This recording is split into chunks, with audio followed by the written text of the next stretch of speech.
Figure 19.5 using toArray.java.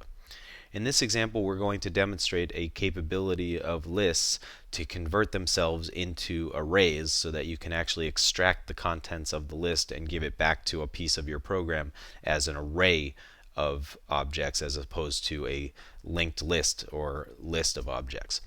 We're also going to demonstrate the arrays class's static method called asList, which allows you to view an array as a list data structure. And that's actually kind of interesting because then you can use an array to initialize a list data structure or some other type of collection as you create that collection object. So in this example, once again, if you look at the bottom of the window here, we have a main method that just creates an object of our class that calls the constructor. In the constructor here, we have a string array called colors with black, blue, and yellow as the strings. And at lines 13 and 14, we have something new that we're demonstrating. We have at line 14 in particular this call to the arrays class's asList method. We give it the array called colors, and what the arrays asList method is going to do is return to us a list view of the underlying array. Now there's certain things that you can do to lists that you can't do to the underlying array data structures, such as grow them dynamically. Whenever you invoke a method of the list interface that can't be performed on a particular underlying data structure, what you're going to wind up with is an exception indicating that that's not a supported operation. So as long as we're not performing any methods that would, for example, add or remove elements from the underlying collection, we can view an array as a list. Now you'll notice that we're using the linked list class once again here to create a new linked list of strings, and we're calling the linked list constructor with whatever is being returned by this arrays.asList method. Now what I'd like to do is look at the constructors in the linked list class so that you can see that there is a linked list constructor that receives a collection as its argument. A collection could be any type of collection, and the asList method is nice because it returns to us a list view of an array, and a list is a collection. So I can use a list as the initializer for a linked list, and specifically I can use an array if I view the array as a list first using this arrays.asList capability. So this is a very powerful capability, especially if you know in advance the set of values that you'd like to be able to place into a dynamic data structure. You can first get them into the array and then very quickly use the array as the initializer for your data structure.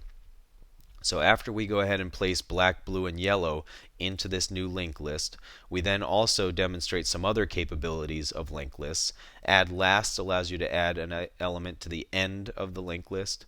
So does add by itself with the string pink in this case. Links.add with two arguments allows you to go to a specific index in the list and insert a new item at that position. So whatever was currently item number 3, which is the fourth item in the list, will now become item number 4 as green becomes item number 3. And then also we have an add first method that allows you to insert something at the beginning of a list. Now the other key feature that we're demonstrating in line 22 is the fact that you can get an array view back of a linked data structure or a list data structure or other collections as well. For a linked list, we have a toArray method, and the toArray method is going to return to you an array containing the items in the underlying linked list. Now you can supply as an argument the array into which you would like toArray to place all the values in the underlying list. In this case, we're creating a new string array that specifically has the same number of items as the linked list data structure, and then the toArray method will place the values into that array and return that array to you, which we will then capture into the variable called colors. And at lines 24 through 27 we'll then output the contents of that array. So if I go ahead and run this example, you'll be able to see the final output here. We happened in this case to display the elements on one line at a time.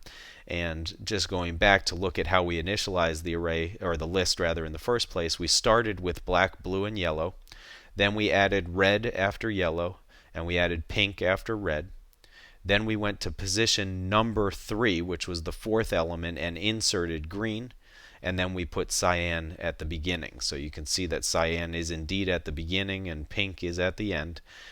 Remember that we inserted green at originally what was position number 3. So before cyan was inserted, we had black, blue, yellow, and then position number 3 is where green got inserted. So green moved red out of the way, and then we went back and put cyan at the beginning using the add first method in this case. So a couple of key things in this example: arrays.asList to get a list view of an array, which you can then use to initialize objects of various different collections framework classes.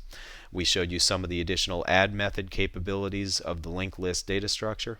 We showed you the toArray method for converting a list into an array representation, and then we simply output that array down at lines 26 and 27. Looking to advance your career by acquiring new skills? Tired of expensive off-site training programs? Wish you could learn from the best instructors in the industry? Look no further than live lessons. Self-paced, personal video instruction by the world's leading technology publishers. Each live lesson comes with a DVD featuring 3 to 4 hours of instructor-led classroom training, sample program code that allows you to work along with your personal instructor,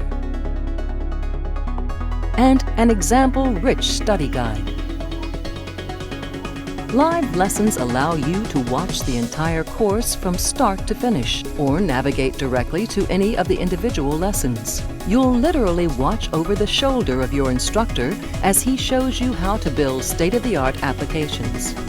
Live lessons, the power of the world's leading technology experts at your fingertips. To learn more, visit mylivelessons.com today.